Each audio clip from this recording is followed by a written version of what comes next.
mostrar un ejercicio de la guía 8 de estimadores de estado. Lo que vamos a ver hoy es un ejemplo de diseño de un estimador para un sistema CISO. El ejercicio tiene el siguiente enunciado.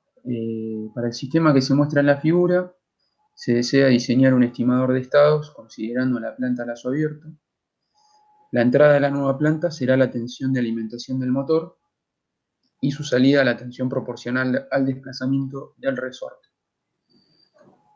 Considere para el diseño del estimador que el error en las variables estimadas debe hacerse cero en el menor tiempo posible. Y bueno, y después nos dan los datos. Este ejercicio el modelo ya lo habíamos hecho, es el ejercicio de la laminadora. Así que no vamos a entrar en detalle con el modelo, pero lo que sí tenemos que tener en cuenta es que en este caso, el problema nos pide que trabajemos a lazo abierto, ¿sí? Es decir que para este problema lo que vamos a hacer es, lo que nos pide es que cortemos el lazo de este punto, es decir, la salida va a ser la tensión que va a entregar el potenciómetro que mide la posición del resorte, y la entrada vamos a considerar esta tensión antes del motor, ¿sí? Bien, y después con respecto al tema del estimador, fíjense que ya nos está diciendo en el enunciado cómo tenemos que diseñarlo, ¿sí?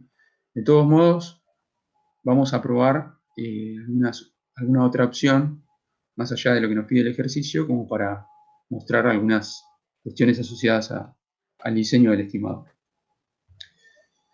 El estimador CISO, para un sistema CISO, tiene esta ecuación en la que tenemos, básicamente lo que tenemos es, necesitamos calcular las variables de estado en el instante k más 1, un modelo discreto, el estimador es un sistema discreto, y estas estimas van a depender del estado, las estimas de la variable del vector de estados en el instante k, de la entrada al sistema, VK. Fíjense que en este caso, como es un sistema CISO, VK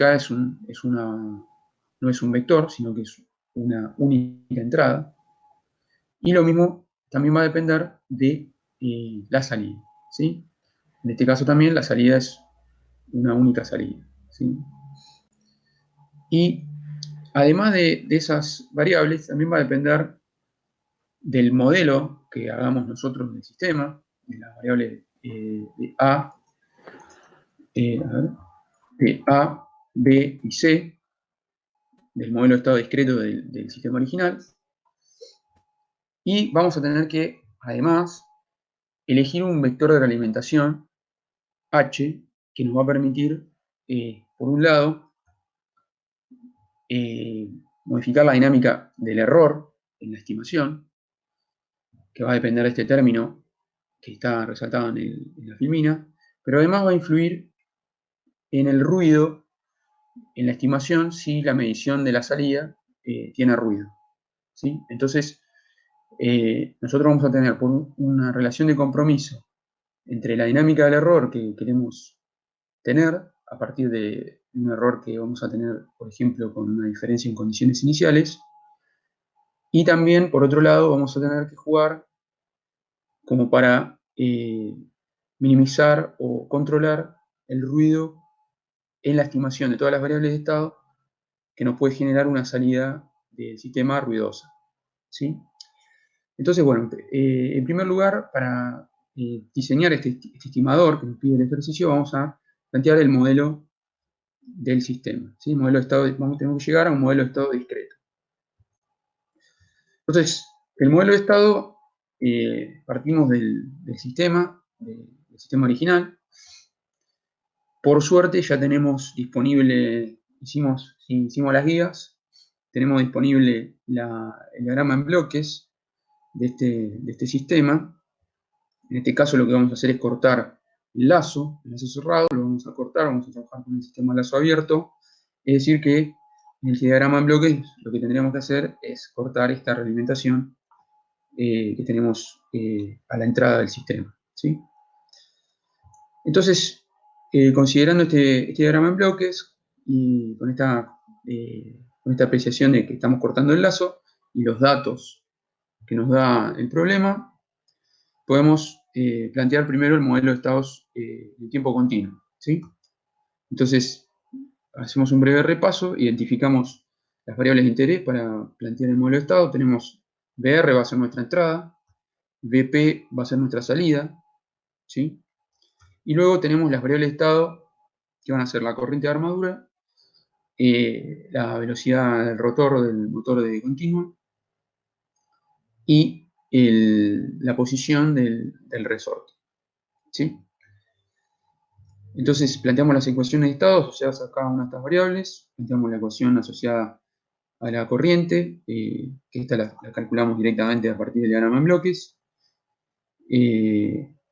Trabajando con el diagrama en bloques llegamos a esa expresión. Luego lo mismo con la ecuación de omega. Y finalmente obtenemos la tercera ecuación a partir de también trabajando con el diagrama en bloques para la posición del resorte.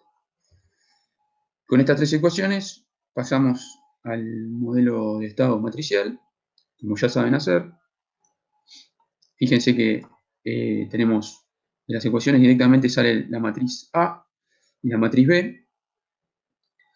Y la matriz C, viendo que la salida es la tensión entrega del potenciómetro, va a ser Kp, el tercer término va a ser Kp por X, ¿sí?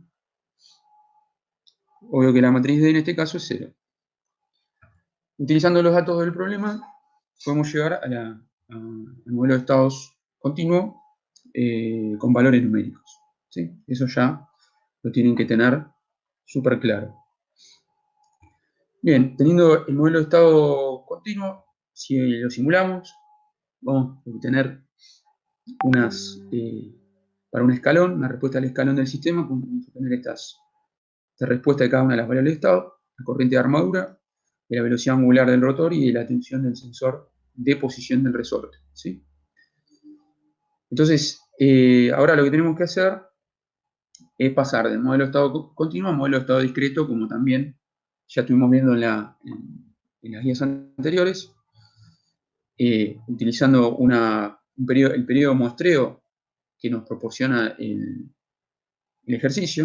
En este caso, el ejercicio nos dice 100 Hz de muestreo, es decir, que hacemos la inversa de la frecuencia de muestreo, nos va a dar el periodo de muestreo.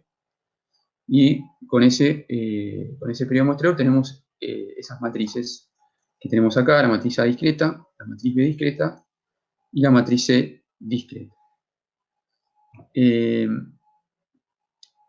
Entonces, ¿cómo nos damos cuenta si hicimos bien las cosas? Bueno, podemos simular el modelo de estado discreto, la respuesta del escalón, pero el sistema discreto. Y si hacemos eso, fíjense cómo, en este caso, la respuesta es similar para cada una de las variables de estado discretas, pero fíjense que obviamente, en vez de tener una respuesta continua, tenemos ahora muestreada creo que es cada 10 milisegundos, ¿sí? Pero bueno, en principio, el proceso de discretización nos brinda un modelo cuya respuesta a las variables de estado discretas son similares a las del modelo de estado continuo. Bueno, entonces ya podríamos decir que tenemos calculadas las matrices A, B y C del modelo discreto que necesitamos para el estimador. Ahora bien, ya habiendo hecho el modelado, nos queda definir cómo vamos a calcular el vector de realimentación del estimador, el vector H. Entonces, en el caso de que el sistema sea observable, ¿sí?, nosotros podemos reasignar todos los autovalores del estimador y por ende minimizar el tiempo de convergencia, ¿sí? Y en segundo lugar, podemos utilizar el modelo canónico observable para reasignar todos los autovalores, ¿sí? Esto significa que vamos a poder calcular el vector H de una manera mucho más sencilla usando el modelo canónico observable que si usamos el modelo así como lo teníamos planteado ahí directamente. Entonces vamos a hacer ese pasaje, vamos a ver si podemos usar este modelo, el modelo canónico observable. Entonces, lo que vamos a hacer si tenemos el modelo canónico observable es calcular el H en función de, este cálculo de estas matrices, A canónico observable menos H canónico observable por C canónico observable. Eso me va a definir los autovalores del modelo canónico observable. Nosotros vamos a despejar este vector, el vector H para el modelo canónico observable, y luego vamos a pasar al H para el modelo original, aprovechando la matriz P que usamos para pasar del modelo original al modelo canónico observable. ¿Sí? Esto es así porque nosotros, cuando obtengamos el modelo canónico observable y calculemos el H para el modelo canónico observable, lo que vamos a tener es la estima, si trabajamos todo directamente sobre el modelo canónico observable, vamos a tener la estima de las variables, de unas variables de estado que no son las originales. Van a ser variables de estado de otro modelo, ¿sí? Distintas, no van a ser la corriente de armadura, ni omega, ni la posición del resorte, sino que van a ser x1, x2 y x3, que no representan ningún tipo de variable física. Entonces, por eso nosotros necesitamos el H que calculamos para el canónico observable, lo tenemos que transportar, tenemos que transformar nuevamente a un H para el modelo original. ¿Sí? Entonces, verificamos primero que el modelo, que podamos hacer todas estas operaciones, ¿no? Verificamos que el modelo discreto sea observable. Calculamos la matriz de observabilidad y, si nos fijamos, calculamos el determinante de esta matriz cuadrada y nos da menos 2,5 por S a la menos 8, que en principio es distinto de 0 y podríamos decir que es observable. Pero si uno dice, bueno, no sé si tengo algún error de cálculo, algún error matemático a la hora de hacer estas cuentas, podemos verificar la observabilidad directa del modelo continuo, calculamos la matriz de observabilidad del modelo continuo y le calculamos el determinante y en este caso ya tenemos más certeza de que es distinto de 0 el determinante, por ende podemos decir que el sistema es observable. Entonces, como tenemos un sistema observable, podemos aprovechar esas ventajas que tenemos mencionadas en la filmina. Entonces, teniendo el modelo discreto y teniendo la matriz de observabilidad del modelo discreto, podemos plantear la transformación al modelo canónico observable. Para ello necesitamos calcular primero, esto es un repaso porque esto ya se supone que ya lo saben hacer. Primero calculamos la ecuación característica del modelo discreto, haciendo el determinante ZI menos A del modelo discreto, y nos queda esa ecuación característica. ¿Sí? Luego conformamos las matrices del modelo canónico observable. La matriz A del modelo canónico observable tiene esta forma, en la que tenemos unos por debajo de la diagonal principal, y en la última columna tenemos los coeficientes de la ecuación característica cambiados de signo desde el término asociado al grado inferior primero y luego vamos aumentando para el coeficiente z a la 0, z a la 1 y z al cuadrado. ¿Bien? Y la matriz C tiene todos ceros salvo un 1 en el último elemento de la matriz, recordando que la cantidad de elementos de las matrices tienen que ser, el grado de las matrices tienen que coincidir con los grados de las matrices del modelo original.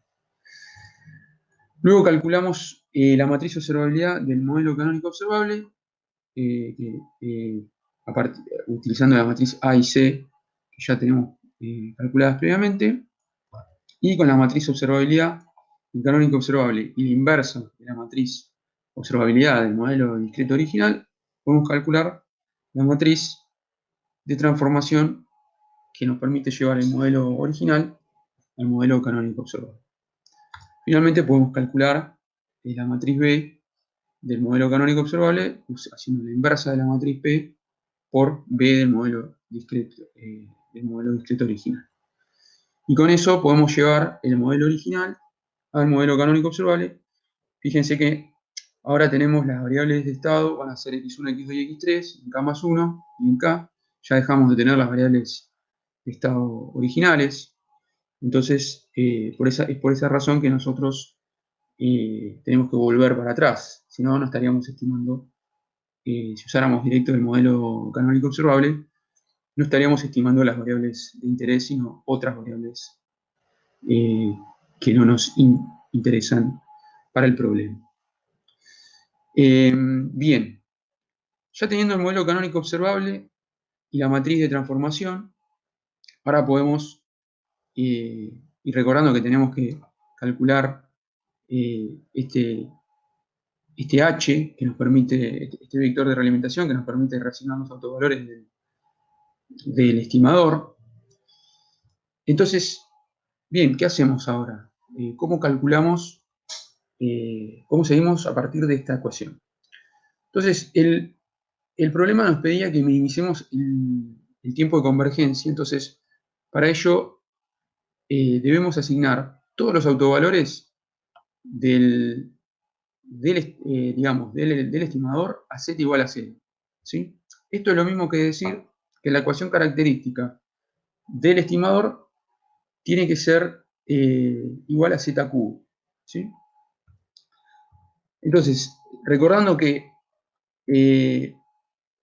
estos elementos de A menos H por C son los coeficientes de la ecuación característica deseada, como tenemos que la ecuación característica deseada es z cubo, todos estos elementos van a tener que ser 0. ¿Sí? Los elementos de la última columna de A menos H por C en el modelo canónico observable.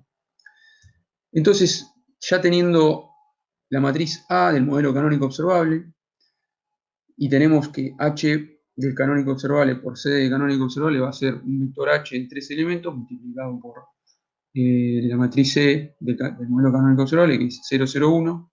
Es decir, que nos va a quedar una matriz con todos los elementos, las primeras dos columnas 0 y la tercera columna va a tener los elementos del vector H. Entonces, si tenemos que hacer la resta entre esta matriz y esta matriz, finalmente nos va a quedar que los H que tenemos que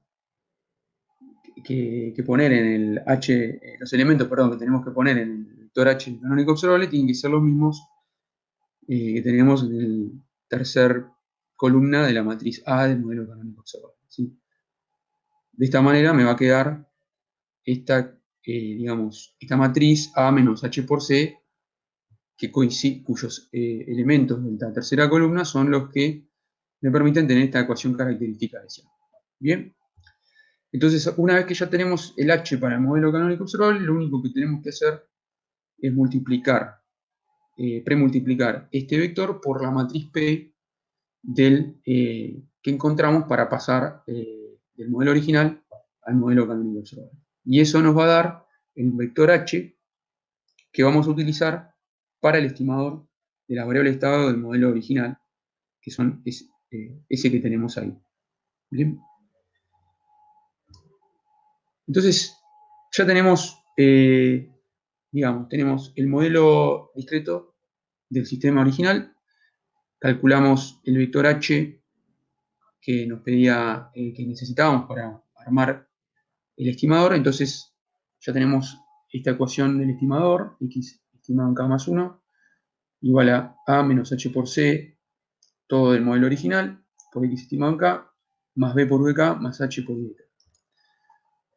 Reemplazamos por lo que ya tenemos, hacemos este cálculo, digamos, A menos H por C, nos va a dar esta matriz que tenemos acá, y fíjense que ahora lo que tenemos es las variables de estado estimadas en K más 1, son iguales a esta matriz por las variables estimadas en K, más la matriz B del modelo original por VK, que es la tensión de referencia que teníamos a la entrada del motor, más el vector h por y de k.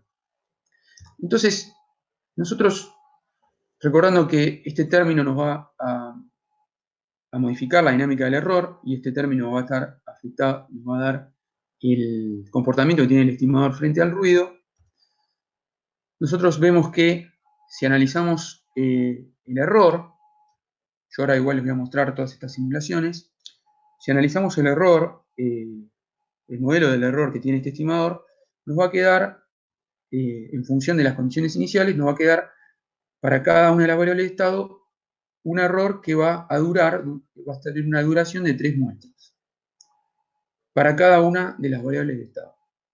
Esto significa, esto es así porque, si recordamos, tenemos una ecuación característica que tiene z al cubo, ¿sí? Que es porque tenemos 3 variables de estado. Entonces, no le queda otra al sistema que dejar pasar 3 muestras de error para luego converger a error 0, ¿sí? Eso es lo que coincide con lo que nos pedía el problema. Nos pedía que converja en el menor tiempo posible, ¿sí? Ahora bien, ¿qué pasa con este término? Nosotros no hicimos nada. Acá dejamos que el h sea el que tenga que ser para cumplir con lo que nos pedía el ejercicio.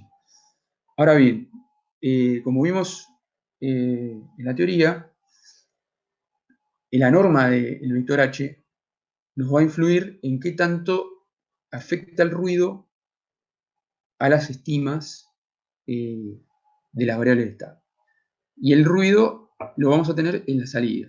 Es decir, que quizás no, un ruido que uno por ahí considera que no es muy grande, a ojo, quizás en alguna de las variables de estado genera un ruido muy grande en la estimación. Entonces, tenemos que ver qué es lo que pasa con este vector h que enseñamos para tener esta estima muy alta dinámica cuando tenemos ruido en la salida. Esto es lo que vamos a ver ahora con las simulaciones.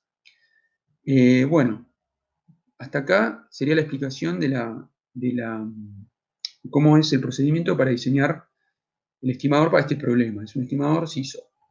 Yo no sé si tienen alguna duda con respecto a lo que acabo de mostrar. Fui excesivamente rápido, pero bueno, me gustaría que me hagan preguntas. Quedó claro, increíblemente quedó claro. ¿Ninguna duda? Bueno, fantástico. Entonces, lo que voy a hacer ahora es mostrarles el código de Scilab con el que hice la simulación, los gráficos que mostré en las filminas, y les voy a mostrar luego una simulación de Xcos en la que les voy a mostrar el efecto que tiene el diseño del H con el tema del ruido, ¿sí? Con respecto al ruido. Entonces, primero vamos a ir paso a paso. Les voy a mostrar acá, perdón, voy a dejar esto así, escucho no me tenga una duda. Bueno, para resolver el estimador usando el Scilab, acá, bueno, planteo primero los parámetros del sistema, como ya hicimos en muchos ejercicios antes, asignamos todas las variables del motor, las variables de la carga mecánica y el sensor. Armamos el modelo continuo, las matrices del modelo de estado, A, B, C y D.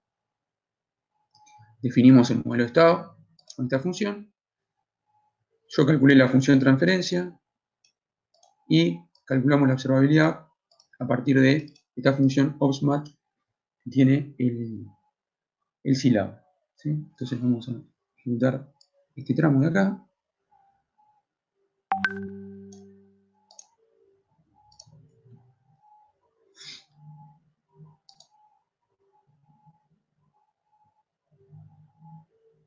Bueno, fíjense que esta es la matriz de observabilidad que habíamos calculado para ver si el sistema era observable. El rango es 3, así que Esto era lo que habíamos visto.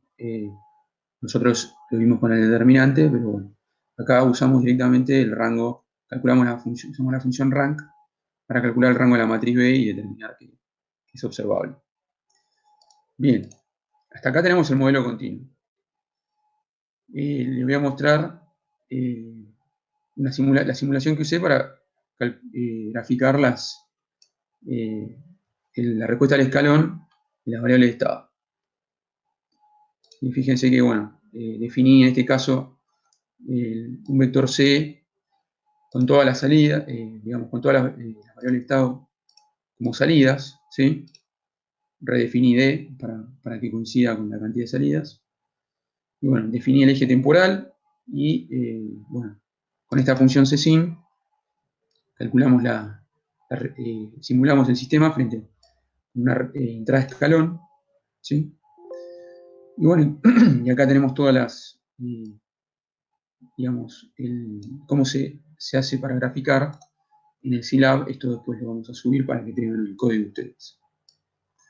Entonces, hacemos esta parte de acá.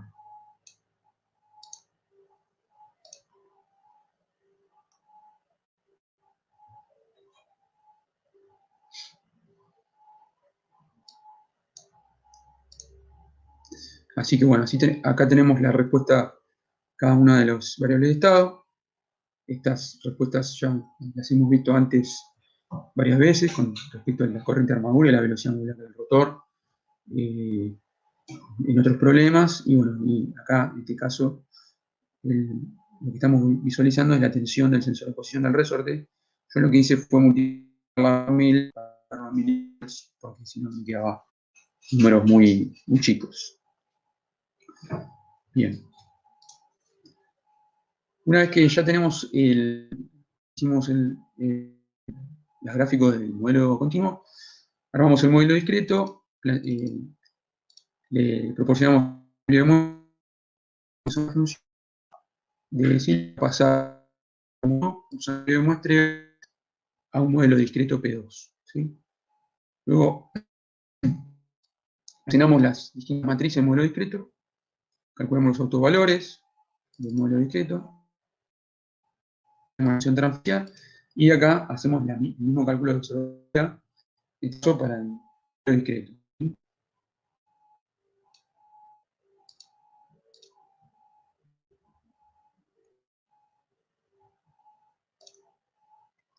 Fíjense que yo no calculé el determinante tampoco, pero ya el Scilab me entrega el rango de la rango 3, así que era observable directamente, no había necesidad de verificarlo con el modelo continuo.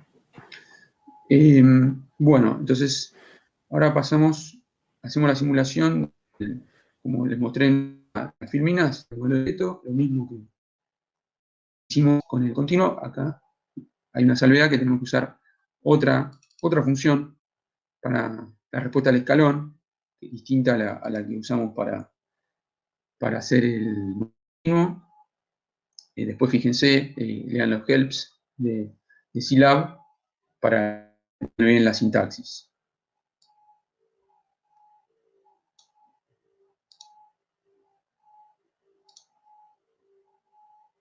Acá también les quiero hacer una aclaración.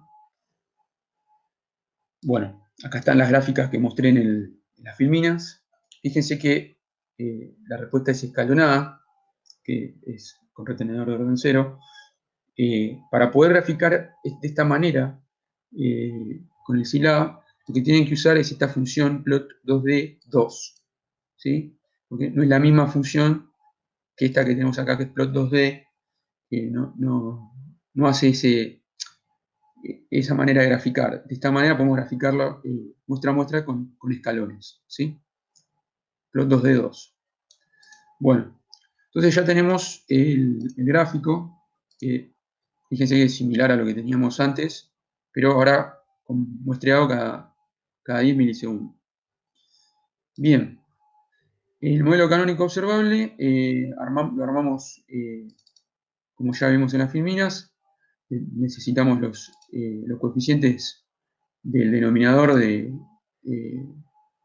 los coeficientes de la ecuación característica, que en este caso coinciden con los coeficientes del denominador de la función transferencia, porque no hay ninguna cancelación, entonces podemos usar directamente esos términos, esos coeficientes. Calculamos la matriz del modelo canónico observable, directamente con los coeficientes del denominador, y acá usamos los coeficientes del numerador de la función transferencia discreta para la matriz B. Luego armamos el modelo canónico observable con estas matrices, calculamos la observabilidad del modelo canónico observable usando la función SMAT, como ya vimos, y calculamos las matrices de transformación usando la matriz de observabilidad que calculamos recién, la matriz de observabilidad del modelo discreto que tuvimos previamente, y calculamos la inversa de la matriz de transformación para poder calcular las matrices, verificar que hicimos todo bien, digamos, que calculamos todas las matrices correctamente. Entonces, corremos todo esto.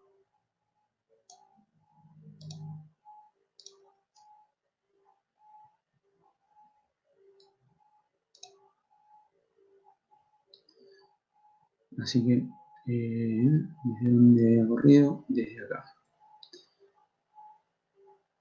Bien. Acá con esto obtenemos los coeficientes de numerador y denominador. Acá tenemos la matriz A del modelo canónico observable. Fíjense, tenemos los coeficientes de la ecuación característica en esta última columna.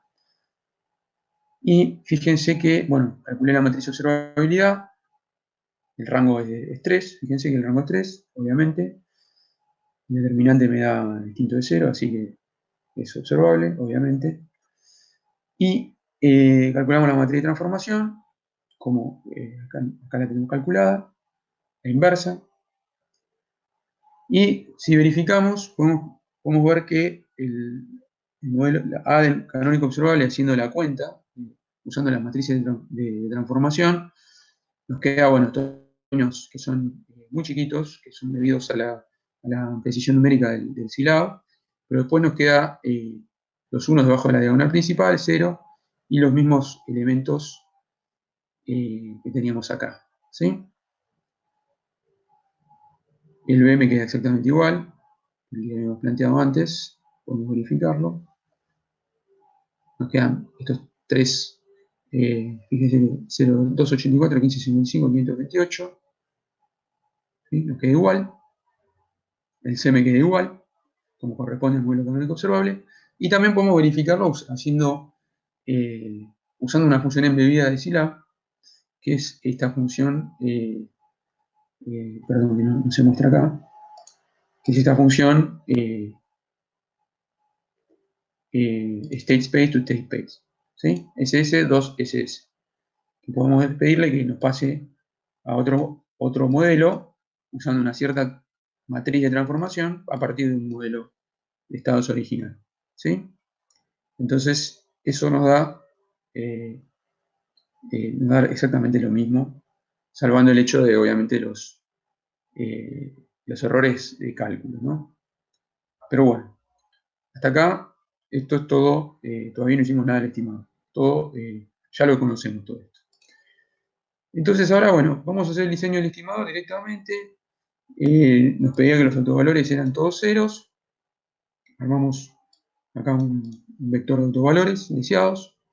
Y para calcular, como mostró Walter la otra vez en el ejemplo, armamos un polinomio característico deseado, armamos el polinomio característico de la planta y calculamos los elementos del vector h como la resta de los coeficientes de cada uno de estos eh, elementos de cada uno de estos polinomios, ¿sí?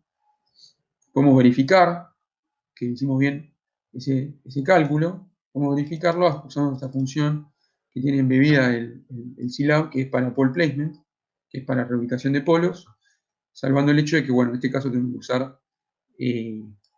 usar las matrices traspuestas, ¿sí? A diferencia de cuando lo hacemos para realimentación de estados. Así que bueno, esto sería para el H del canónico observable. Después tenemos que pasar del H del canónico observable al H original usando la matriz de transformación, y lo podemos verificar todo este proceso también lo podemos verificar usando las matrices originales y haciendo usando esta misma función que trae el Scilab, ¿sí? Entonces hacemos este proceso.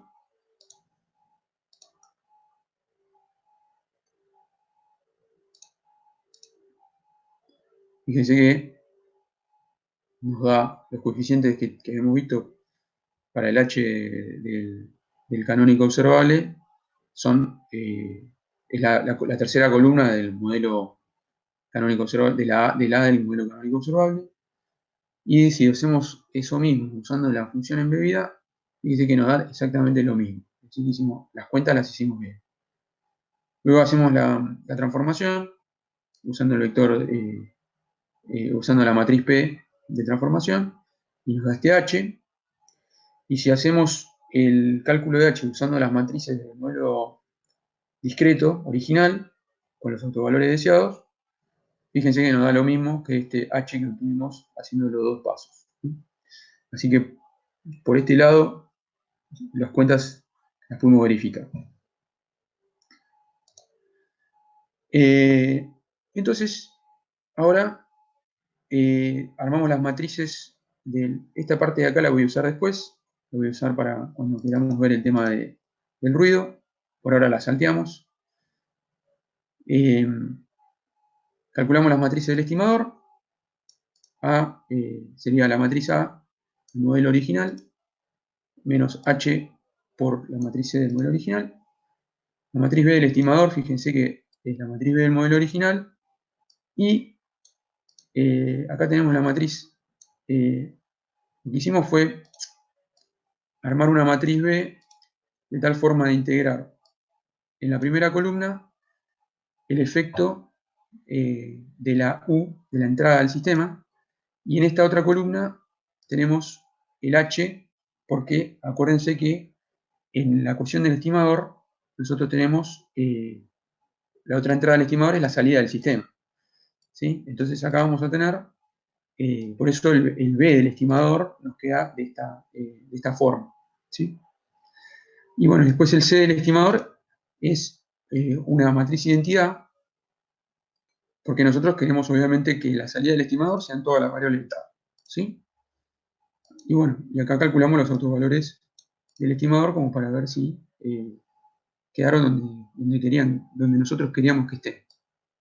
Entonces calculamos las matrices.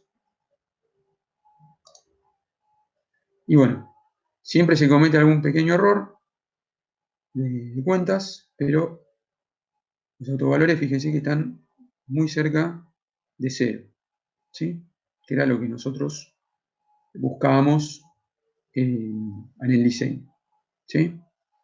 Y fíjense que, bueno, acá en la matriz B tenemos el B original y el H que hemos calculado aquí, ¿sí? Bien. Entonces ahora les voy a mostrar qué es lo que pasa con el error, cómo converge el error, ¿sí? En cuántas muestras. Fíjense que lo que vamos a hacer es lo siguiente. Yo voy a definir un vector de condiciones iniciales del error, en el cual voy a tener las primeras dos variables de estado, este error, 1, 1. En la tercera variable de estado le voy a poner este error, 0.001. Y voy a definir el modelo del error como la matriz A del estimador y la matriz C del estimador van a ser las mismas. Pero nosotros, acuérdense que para el error, nosotros no teníamos entrada. Simplemente queríamos ver el efecto de las condiciones iniciales. Así que para la matriz B y la matriz D vamos a definir una matriz de ceros, ¿sí? Un vector de ceros. Entonces, de esta manera vamos a ver cómo converge el estimador frente a un error en las condiciones iniciales, ¿sí? Y hacemos una simulación frente a una entrada nula al modelo del error, ¿sí? Vamos a ver qué pasa.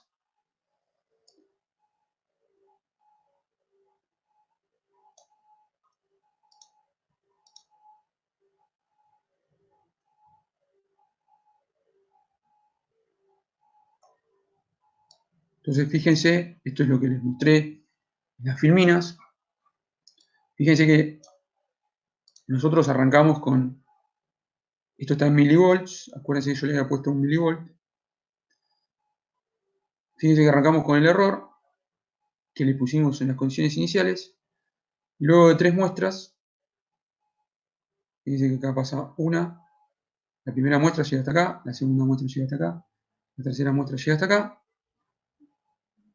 Luego de 3 muestras, el sistema converge a error nulo, ¿sí? Eso significa que converge, que después de estas tres muestras, la estimación no tiene error. La estimación de las variables de estado no tiene error. Esto lo vamos a ver ahora en una simulación. Vamos a hacer un modelo completo en el cual vamos a mostrar cómo convergen las variables de estado en conjunto con las variables estimadas, las variables de estado reales en conjunto con las variables de estado estimadas. Para eso armamos el modelo ampliado, en el que tenemos una matriz A que incluye la matriz A del modelo original, ceros, esta matriz ceros es el efecto de las variables estimadas sobre las variables originales, que no tienen ningún efecto. Después tenemos este término que refleja el efecto que tienen las variables originales sobre las variables estimadas, y este es A sub B, que es la matriz A del estimador que calculamos previamente. Luego tenemos la matriz B del sistema total, que va a ser la matriz B dos veces, porque es la misma matriz B que usamos para el estimador que para las variables de estado originales.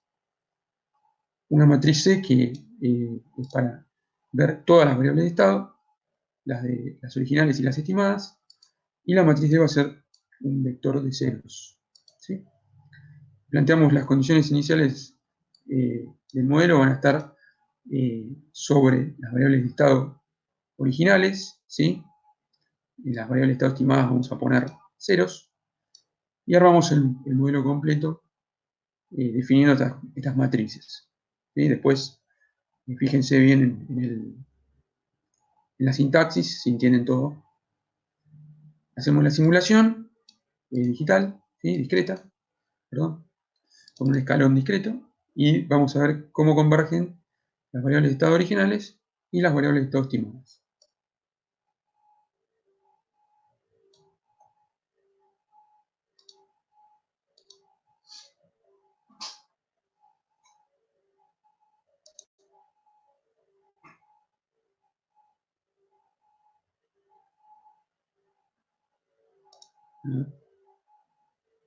Quedó sobre el otro gráfico, ¿no? Sí, vamos a ejecutar esta parte más.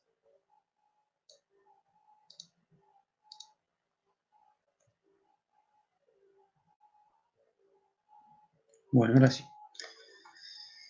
O sea, tenemos superpuestas en rojo, tenemos las variables originales y en azul las variables estimadas. Fíjense que las originales convergen, o sea, arrancan igual que antes, y superpuestas en azul tenemos la estimada. Fíjense cómo para estas tres muestras tenemos error en la estimación de cada una de las tres variables de estado, pero ya en la cuarta muestra el sistema la estimación está superpuesta con las variables originales. Es decir, que el error en la estimación ya es nulo, ¿sí? Por eso nosotros diseñamos este estimador para lograr esta máxima velocidad de estima, ¿sí? Bien, lo que nos quedó por ver es qué pasa con el ruido. Entonces, lo que yo les voy a mostrar ahora para ver eso, para ver qué problemas tenemos con el ruido, es una simulación de Xcos en la que tenemos el sistema original, Tenemos la entrada en escalón, un mostrador con retención de orden 0.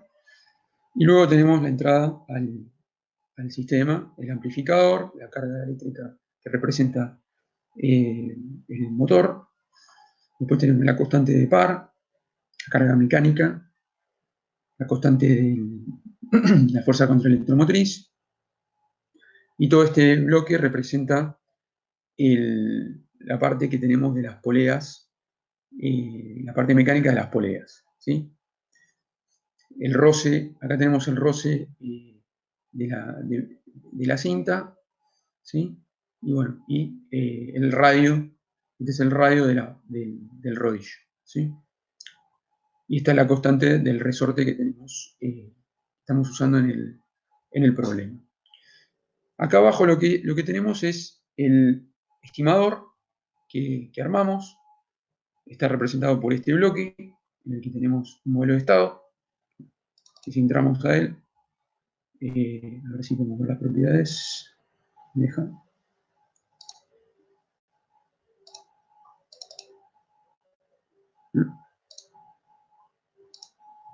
Bueno, anda más o más sobre el X-cos. Bueno, acá adentro tenemos las propiedades a ver si lo puedo.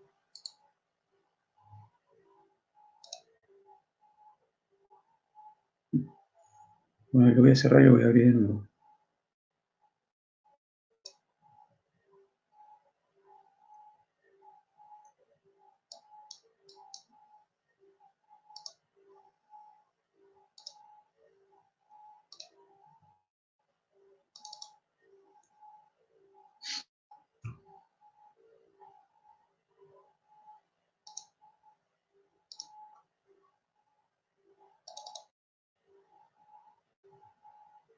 Ahí estamos. Dentro de este bloque tenemos las matrices del estimador, el estado inicial, lo cargamos. Ahí está. Y bueno, y tenemos como entradas al estimador, tenemos la salida del sistema, que es una de las entradas. La entrada del sistema es otra entrada al estimador, fíjense, acá. Y como salida del estimador tenemos las tres variables de estado estimadas, ¿sí? Acá lo que tenemos es, lo que vamos a hacer es graficar una comparación entre la variable de estado original, x1, x2 y x3, comparadas con las variables de estado estimadas, x1 estimada, x2 estimada y x3 estimada. Y lo que vamos a ver acá es tenemos un bloque en el que vamos a agregar un ruido a la salida, ¿sí? Como para ver qué efecto tiene en la estimación, ¿sí? Primero lo que vamos a poner es 0 al ruido, no lo vamos a poner sin ruido, como para mostrar qué pasa con el sistema sin ruido, ¿sí? Entonces hacemos la simulación.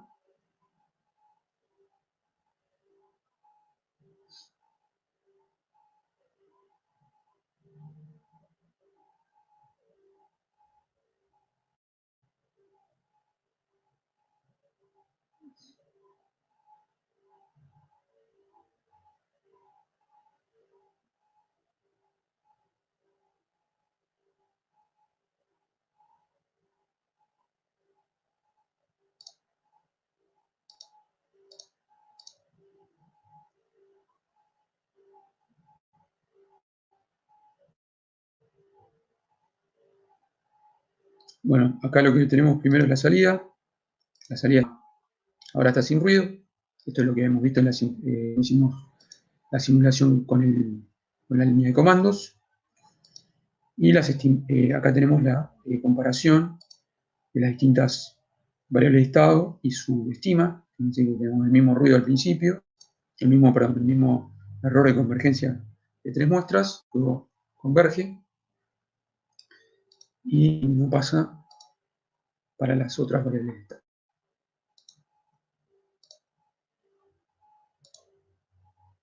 Bien. Ahora lo que vamos a hacer es agregarle acá, vamos a agregar un poco de ruido a la salida, como para ver cuál es el efecto ese ruido en la estima de cada una de las variables. Vamos a correr nuevamente la simulación.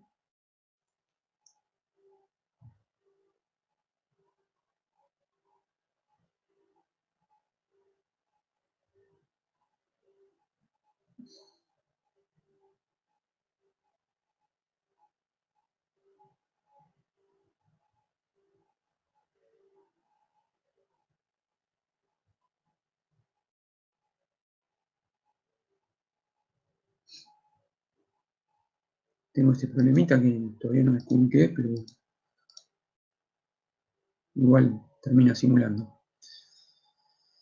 Entonces, vamos a ver qué pasa con cada uno de ellos. Fíjense que ahora la salida tiene un poquito de ruido, muy chiquitito, superpuesto, ¿sí?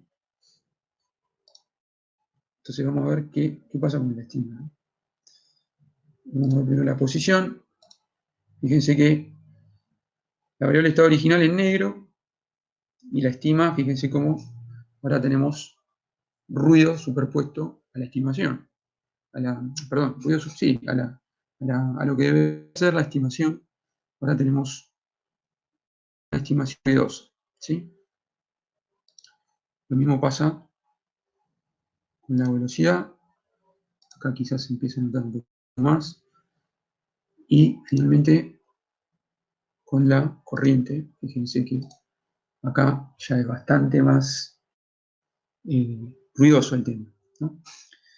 Entonces, esto es lo que pasa con cuando tenemos ruido en la salida y debido al vector h, la norma de h hace que ese ruido tenga un cierto efecto sobre la estimación de las variables de estado. Entonces lo que vamos a hacer ahora es ver si podemos minimizar esa norma, la norma de ese vector, como para que también se minimice el ruido en la estimación. El problema que vamos a tener es que ahora ya vamos a salir de la condición de máxima dinámica de convergencia y vamos a tener, va a ser un poco más lento el estimador, pero vamos a ser más robustos frente al ruido. Entonces, acá hay un pequeño pedacito de código que calcula un h que minimiza la norma, cuya norma es mínima, ¿sí? Vamos a ejecutarlo. Lo que hace básicamente es probando valores de autovalores, distintos valores de z para cada uno de los autovalores, entre 0, 5 y 1, ¿sí? Y de esos valores elige el que minimiza la norma de h, ¿sí? Entonces, quitamos este pedacito. A ver si lo podemos visualizar lo que está haciendo. Va calculando, fíjense que va calculando. Y después de un tiempito encuentra que la combinación de tres autovalores, 0,78, 0,076, para el estimador, me va a dar un h cuya norma es mínima, ¿sí? Este es el h que me da la norma mínima, ¿sí? Entonces, vamos a probar ahora, y le quiero mostrar antes lo que pasa con ese h, ¿sí? Vamos a pintar esto y quiero mostrarles lo que pasa con el error de estimación, ¿sí?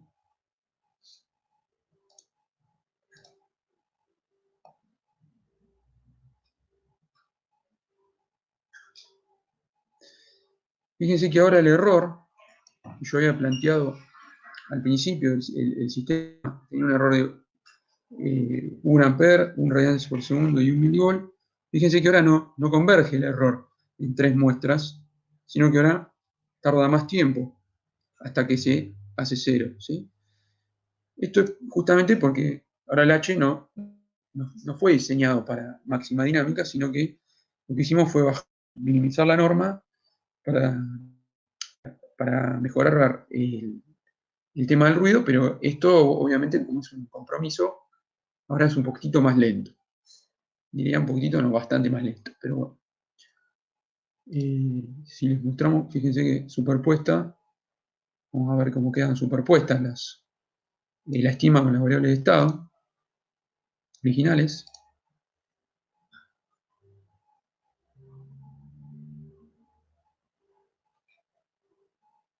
Fíjense que en azul tenemos perdón, sí, está bien lo que en azul tenemos la original. Sí, en azul tenemos las originales. No, en rojo tenemos las originales y en azul tenemos las estimas. Fíjense cómo tarda mucho más tiempo en pegarse la estimación a la variable original. ¿Sí? Bueno, vamos a ver qué pasa con el ruido entonces. Ya que hicimos semejante modificación, lo que voy a hacer es modificar acá el contexto. Por acá. Vamos a usar los ceros, vamos a usar esos tres valores, esos autovalores que encontramos, que me permiten mejorar el tema del ruido. Y volvemos a correr.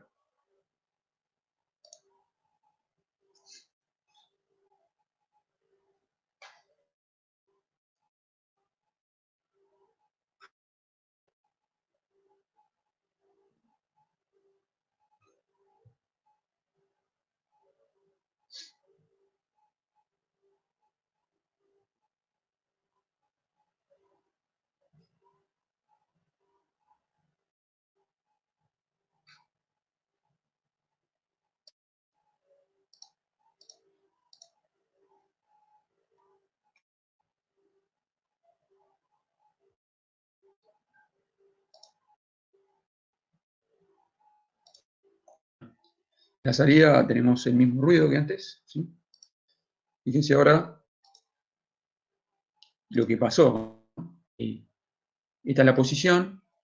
Fíjense que tenemos una convergencia muchísimo más lenta frente a las condiciones iniciales, pero el ruido que tenemos en la estimación es muchísimo más chico.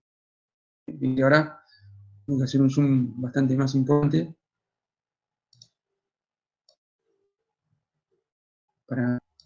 para poder ver, ¿sí?